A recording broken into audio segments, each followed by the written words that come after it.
안녕하십니까. 저는 조관이라고 합니다. 안녕하세요. 저는 눈먼 강호입니다. 예, 안 보던 새에 이렇게 부쩍 커졌다. 원래 안전키는 큰 편이야. 아, 그래요? 원래 안전키 작은 게 좋은데 나는 안전키 좀 크더라고. 제가 안전키가 커가지고 항상 쇼다리라고 놀림을 받았거든요. 아, 이 정도 키면 괜찮아. 그런데 사실 또 알고 보면 다리가 원칵 짧아가지고. 아, 열받게 하네. 자, 오늘은 인코텀즈 원문 해설 쭉 하고 있는데, 사람들이 인코텀즈 원문 해설 이렇게 하는데 정형거래 조건을 갖다가 어떻게 분류하는지 혹시 알고 계세요? 나는 우리 훌륭하신 선생님이 한 분 계셔가지고 예. 그분으로부터 배웠지. 4+7이라고. 4 플러스 7. 네, 아, 그러면 해상 내수로 조건에만 쓰는 거랑, 그 다음에 모든 종류의 운송 방식에 다 쓸 수 있는 걸 우리 두 개로 나눠진다는 거. 우리가 일반적으로 E 조건, 예, F 조건, 예. C 조건, D 조건으로 분류되어 있을 거라고 생각을 하지만 예, 그렇게. 사실은 4+7이다. 근데 그렇게 분류하는 것이 또 의미가 있냐 하면은 굉장히 의미가 있고, 의미 있고 그렇게 분류하는 게 사실 정확한 인코텀즈 선택으로 해서 도움이 되기도 합니다. 근데 사람이 워낙 사람들이 말 안 듣는 게 뭐냐면, 운송 방식에 안 맞는 정형거래 조건을 자꾸 써가지고 운송 방식하고 정형거래 조건하고 미스매치가 일어난다는 그런 문제가 있어가지고 분류 방식을 EFCD에서 방식을 바꿨죠. 2010부터. 그래서 해상 및 내루수로 조건에만 쓰이는 것과 모든 종류의 운송 방식에 쓰이는 것 두 가지로 나눴다. 뭐 이렇게. 아, 그게 인코텀즈 2010부터입니까? 그렇죠. 자, 그래서 지금 하는 내용들은 이렇게 쭉 보면 내용은 되게 많은데 그 진도는 빨리 나간다 이런 거겠죠. 그 읽어보시는 거는 여러분들이 쭉 읽어보시면 돼요. 이렇게 넘어가시면서. 그래서 그 42번 문단에 보니까 주요 구분 분류법은 유지되었는데 모든 운송 방식 또는 복합 운송에 적용되는 규칙이 7개가 있어요. 그죠? 7개가 있고, 그 다음에 해상 및 내수로 운송에만 쓰이는 것으로 4개가 있다. 이렇게 분류를 갖다 했어요. 이렇게 하는 거고. 그래서 문제가 더 보면 그 7개는 해상 운송, 내수로 운송에도 써도 되고, 해상 운송이 아니도 되고, 또 해상 운송이 일부 구간인 경우도 가능하다라는 거예요. 7개는.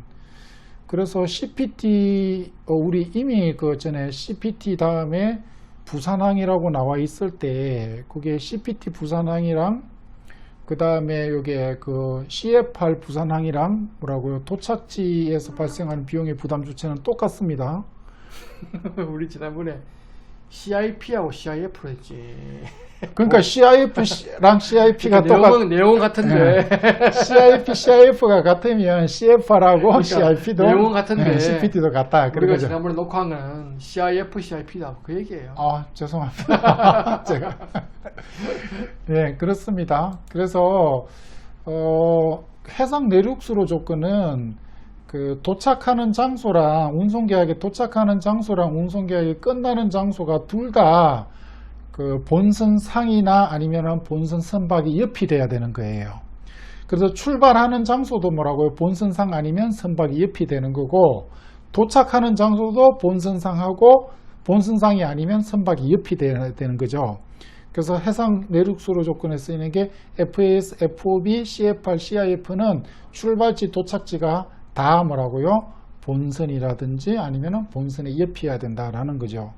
그런데 만약에 둘 중에 하나가 본선상도 아니고 본선의 옆도 아니다라고 하면 내륙지역이다. 네, 내륙지역이 둘 중에 하나가 내륙지역으로 간다든지 아니면 내륙지역이든지 컨테이너 터미널까지 들어간다든지 어쨌거나 하여튼 구두가 아니라 둘 중에 하나만 벗어나게 되면 그때는 뭐라고요? 7개 중에 하나를 갖다 쓰라라는 거예요. 운송 방식에 관계없이 쓰라. 이런 내용들입니다. 그래서 그 내용들도 이렇게 해상이라는 조건들은 전부 다 어떠냐면 출발지든 도착지든지 간에 둘 다 선박의 본선상 선박이 옆이다 뭐 이런 내용들이에요. 그래서 44번 문단에 보면 그걸 갖다가 좀 더 뭐 명확하게 이렇게 보여주는데, 44번 문단에 보면 어떨 때냐면 온보드 베슬이 이렇게 보이는 거고, 그 다음에 또 뭐라고 되어 있어요? alongside 베슬이 보이죠. 그래서 둘 다가 출발지 도착지 둘 다가 온보드 또는 얼롱사이드 베슬이 되게 되면 4개 중에 하나만 쓰면 되고, 그런데 7가지 규칙들은 어떨 때 쓴다라고 되어 있어요. 둘 다가 온보드 얼롱사이드 베슬이 아니거나 둘 중에 하나가 뭐라고요? 얼롱사이드 베슬이 아니다라고 하면 7개 중에 하나를 갖다가 써야 된다. 그게 우리 그 유명한 부분 부정이네. 뭐 거기까지는 모르겠고요. 보스 예. 플러스 낫은 둘 다 아니다가 아니라 둘 중에 하나가 아니다. 예, 둘 중에 하나가 아닐 때. 둘 다 아니다는 need A, no와 B. 뭐 잘 모르겠고 하여튼 그래서 둘 중에 하나가 선박의 본선상 아니면 선척이 아니다라고 하게 되면 그때는 그 7가지 규칙들 중에 하나를 쓰고요. 둘 다 기다라고 하면 뭘 갖다 쓰라는 거예요? 둘 다 기다라고 하면 해상 내륙수로 조건에다 쓰는 그 규칙들을 갖다 쓴다. 기다가 뭔지 몰라가지고. 아, 기다 맞다. 기다. 네. 기다 다 쓰는 표현인데 뭐 그렇게 기다라는 뜻도 있고요. 자, 그래서 근데 이제 7개의 규칙들을 갖다가 이렇게 분류를 갖다 하는데 분류 기준이 이제 뭐 이게 별거 없어요. 읽어 보시면 그 7개의 기준에 보게 되면은 그 위험의 이전 장소가 뭐 어떤 것들은 매도인 쪽에 가깝고 어떤 것들은 매수인 쪽에 가깝다 이런 얘기예요. 그런데 우리가 항상 조심해야 되는 게 뭘 조심해야 되냐면 C로 시작되는 규칙을 조심하라라는 걸 갖다 계속 강조하죠. 표시된 장소는 어디가 표시되죠? 도착지. 네, 도착지가 표시되는데 위험 이전 장소는 어디죠? 선적지의 그 운송인에게 인도된 때. 인도된 때. 뭐 이런 거 아니면은 뭐 본선상에 있을 때. 그것도 운송에 넘어가는 운송인에게 넘어가는 거죠. 뭐 그런 것들이다라는 거지 45번 문단에서 이렇게 얘기를 갖다 하는 겁니다. 뭐 그리고 46번에 나와 있던 것들은 그게 뭐 중요한 내용들은 아니니까 이렇게 쭉 읽어보고 인코텀즈 2010에 나왔던 거랑 2020에 나오는 거랑 인코텀즈 규칙이 제시되는 그 순서가 별 차이가 없는데 하나가 바뀌었어요. DAT가 뭘로 바뀌었죠? DPU로 바뀌면서 원래 DAT는 DAP보다 앞에 있다가 DAP 뒤로 이름이 바뀌면서 DAP 뒤로 넘어가게 됐다라는 거 하나 또 생각을 해주시면 되고, 그럼 뭐 중요한 내용은 아니죠, 그죠? 그렇죠. 예, 실질적인 내용하고는 관계가 없으니까 그런 내용들이고요. 뭐 이런 것들이고, 그래서 이제 FOB 계약을 여기서 또 예를 들었는데 FOB 계약인데 FOB 계약은 출발하는 장소는 본선상이어야 되고 도착하는 장소는 어떻게 본선상 또는 본선 옆 이렇게 돼야 되는 거죠.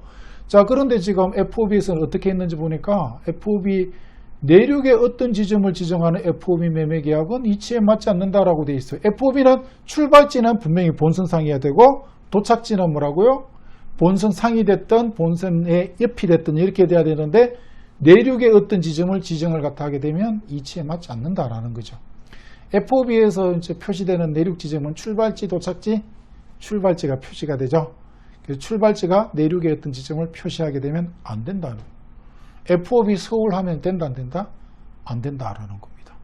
왜? 매수인이 해상운송 계약을 체결할 의무는 있지만 이것들이 육상운송 구간에 대해서 누가 운송계약을 체결해야 될지 이런 것들은 FOB에서 아무것도 얘기를 안 해준다는 겁니다. 근데 이제 헷갈릴 수 있는데 사실은 인코텀즈 말고 미국에서는 그런 거 많이 쓰잖아요. 그 이제 미국에서 말하는 FOB는 뜻이 틀리니까. 약간 좀 근본 없는 것들은 좀 그렇게 쓰기도 하잖아.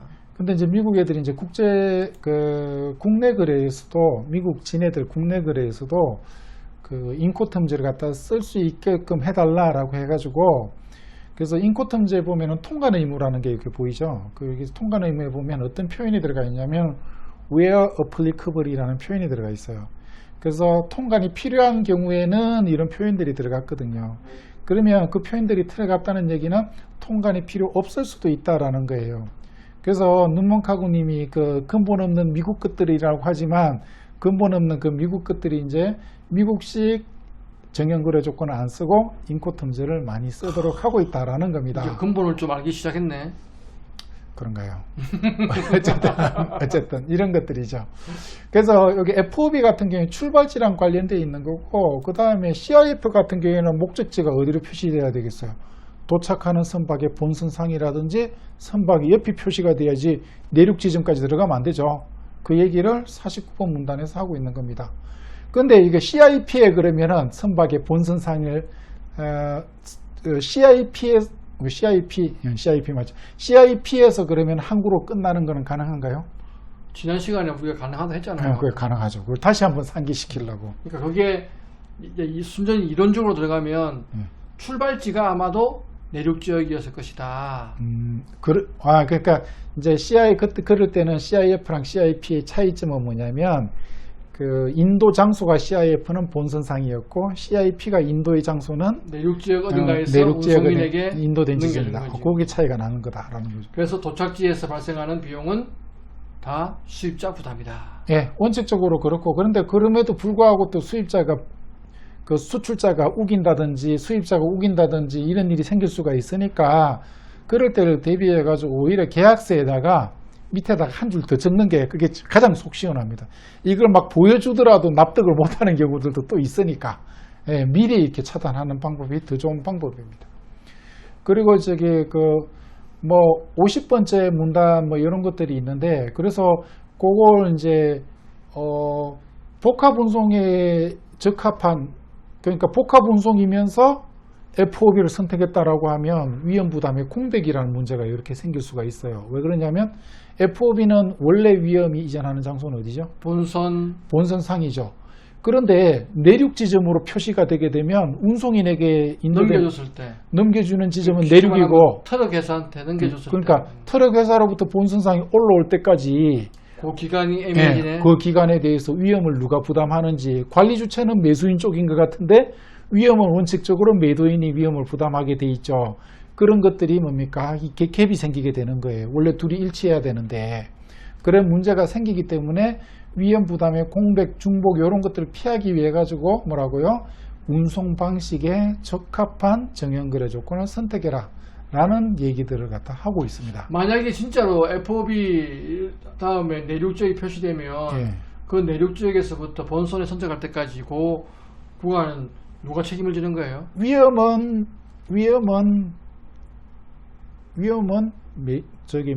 매도인이 부담을 갖다 해야 되죠. 사실은 비용은 그런데 매수인이 부담하는 그래서 위험하고 비용이 이렇게 분기가 된다 이런 얘기죠. 아 그런 내용이 또 나옵니까?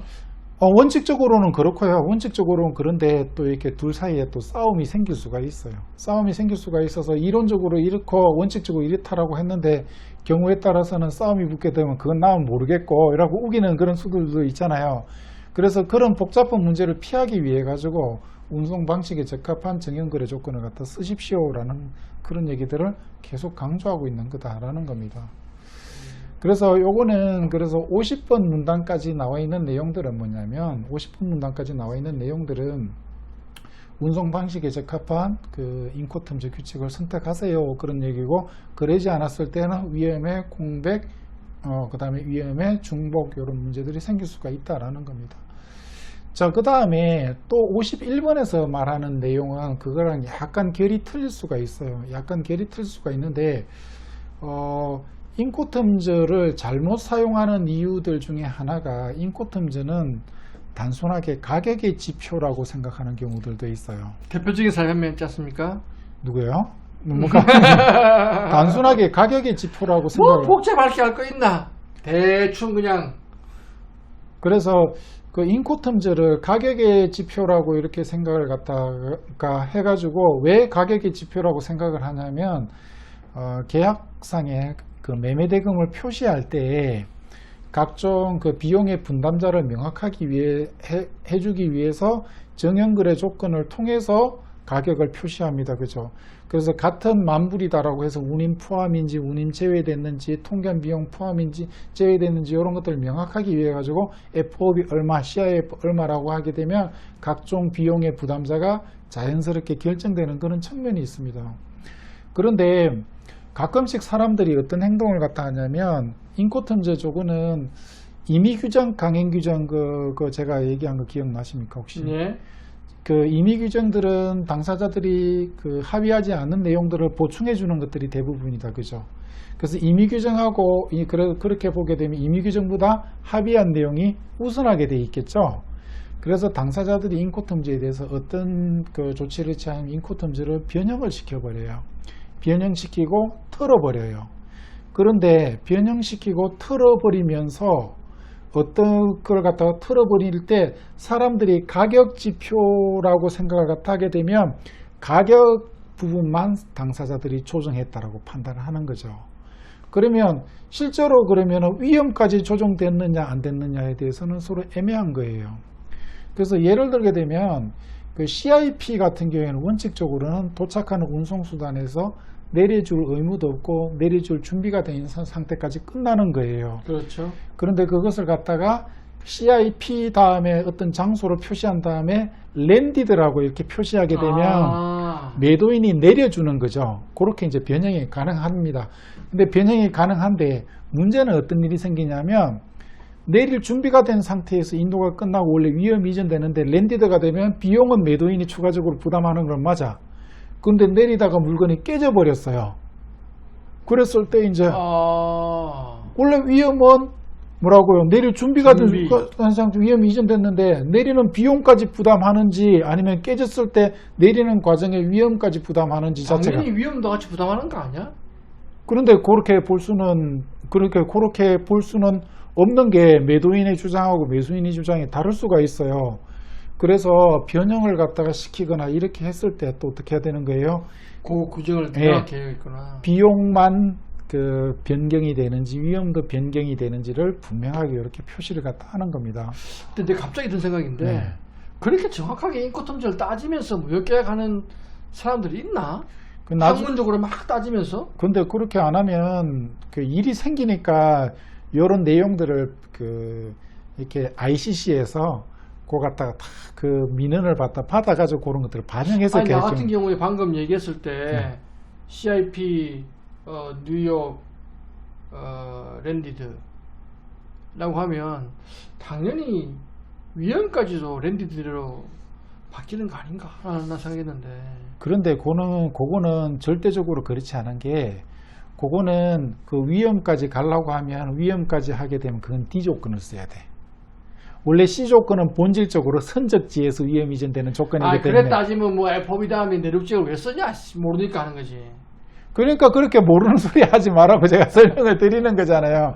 그 C 조건은 원칙적으로 선적지에서 위험이 이전되는 그래, 겁니다. 내 무식하다 그래 알았다. 그래서 C 조건에서 CIP 랜디드 됐을 때 정답은 뭐냐면 위험은 매도인이 부담하지 않는다예요. 그게 정답인데 그런데 그게 또 멱살 잡고 싸움이 나게 되면 막 문제 해결이 원만하지 않으니까 그런 거에 CIP 랜디드로 했다라고 하면 어떻게 해야 된다라고요? 위험도 같이 변경이 되는지 비용만 변경이 되는지를 계약서에 명시해 줘야 된다. 뭐 이런 내용들이 되는 거예요. 알겠습니다. 그래서 그 인코텀즈를 쓸 때 단순히 가격의 지표로만 생각하지 말고 위험도 있고 비용도 있고 다양한 것들이 있으니까 인코텀즈 규칙을 선택할 때는 다양한 것을 고려를 갖다 해서 그 계약에 맞는 규칙을 선택하세요 라는 것이 지금 오늘 쭉 서문에서 얘기하는 것들은 갑자기 내가 광고가 생각나네. 고려하시오. 우님이 궁금할 때 rate how much 뭐 이건가요? rateHowmuch.com. 그래요. 앞으로 제가 저게 그 얼마 안 있어서 제가 그 채널을 하나 개설할 거예요. 유튜브 채널을. 네. 무역실무 전체 전반에 대해서. 그 누먼카고님은 조금만 난이도 있게 들어가게 되면 좀 쉽게 그만하고 자르고 항상 쉽게. 막 이런 게 또 깊이 있는 내용은 얘기만 꺼내면은 잘라내고 항상 쉽게. 그래놓고 또 궁금한 거 있으면 물어보고 막. 내가 궁금한 것도 쉽게 설명하고.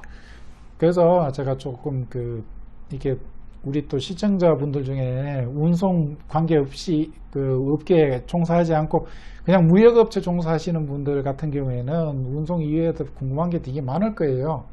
그런 것들을 할 때 나중에 제 채널로. 채널 이름이 뭡니까? 일단은 제가 관세무역 아카데미라고. 관세무역 아카데미. 근데 저기 모든 내용과 뭐 저기 무역 계약에서부터 시작해가지고 뭐 이행 종료되는 거 보험도 할 거고 뭐 이렇게 우리 저기 댓글에 그 보험해달라고 있었죠. 그렇죠. 이 우리가 여기서 할까요? 아니면? 나는 나는 보험 모르니까 우리 조관이 하세요. 뭐 제가 하는데 옆에 누문카면 출연하세요. 알겠습니다. 자, 그럼 오늘은 여기까지 하고요. 궁금한 거 있으면 댓글 남겨주시면 더 영상 제작. 감사합니다. 수고하셨습니다. 수고하셨습니다.